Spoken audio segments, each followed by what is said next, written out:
Premiere in London tonight. Mixing with the stars was the Prince of Wales and our own John Draper.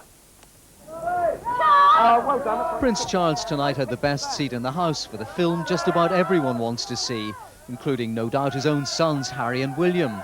They'll have to wait until tomorrow, just like everyone else. Among the stars at the royal premiere of The Phantom Menace was Ewan Mcgregor. So what was it like being in a Star Wars film? Unbelievable, fantastic and good. Even the normally super cool Samuel L. Jackson enthused about his role. I pretty much wanted to be Han Solo when I was a younger person, but being a Jedi is not so bad. Director George Lucas had kept the fans on tenterhooks. It had been 16 years since the last Star Wars film. The Phantom Menace takes the story back in time. It's set before the original picture, but there are even more special effects. It's had mixed reviews, but its success is assured. So the critics have had their say. The film's had its premiere. From tomorrow, the public will be able to make up their own minds. The Prince of Wales had his view, but only the picture's stars were allowed to hear it. John Draper, ITN, Leicester Square. The Arsenal and England defender Tony Adams. For the Bailey, Trimble sticks by his guns on power sharing, and the tour provides a photo finish to remember. Today is the day. In less than 2 hours, more than 350 cinemas in Britain will start showing The Phantom Menace. London played host to the European premiere, with thousands of fans turning out to see Ewan Mcgregor and other cast members. Amongst them was Samuel L. Jackson, who made it clear what he thinks makes this film so special. It's different. There's a huge kind of global kind of family that belongs to this film. Hopes for Northern Ireland's peace are fading again. A deadlock remains because of one side's disgust at being told.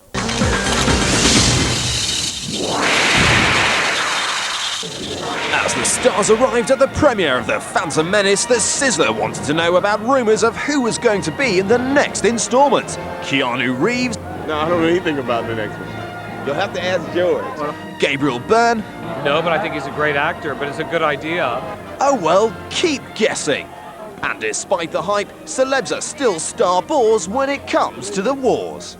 The Sizzlers heard EastEnders is getting a new edition. British Star Wars fans will at last be able to feel the force when The Phantom Menace opens later. It's already had its premiere at London's Leicester Square, attended by leading stars Ewan McGregor and Samuel L. Jackson, who got talking to a certain royal movie buff. Also there was the director George Lucas, and he slapped down claims that the film is rather average.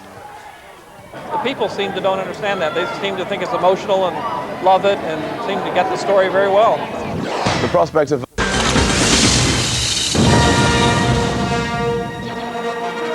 Once upon a time, in a cinema not very far away, just down the road in fact, there was quite a lot of stars going to see a movie. Well, you know, we all wanted to be Han Solo.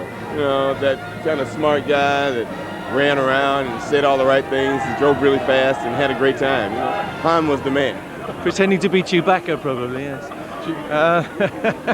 I nearly made it. Obi-Wan Kenobi, the old one. Again, it's very strange, very old, wonderfully wise. Who's my favourite character? Got to say Obi-Wan Kenobi, haven't I? No, Yoda's my favourite. It's always been my favourite. Han Solo was the coolest guy in space, you know. He had the car, or he had the Millennium Falcon, you know. He had the girl, everything. He was just cool. We heard Keanu Reeves wanted to be in this film. He even offered to be a stormtrooper. Makes us wonder what other people would have done to get onto this movie. I think there were people sending videotapes showing up at the ranch. I think they were just ringing him up all the time saying, oh look, I'll do anything. Oh yeah, I would do anything. I would play a rock. I might snog someone.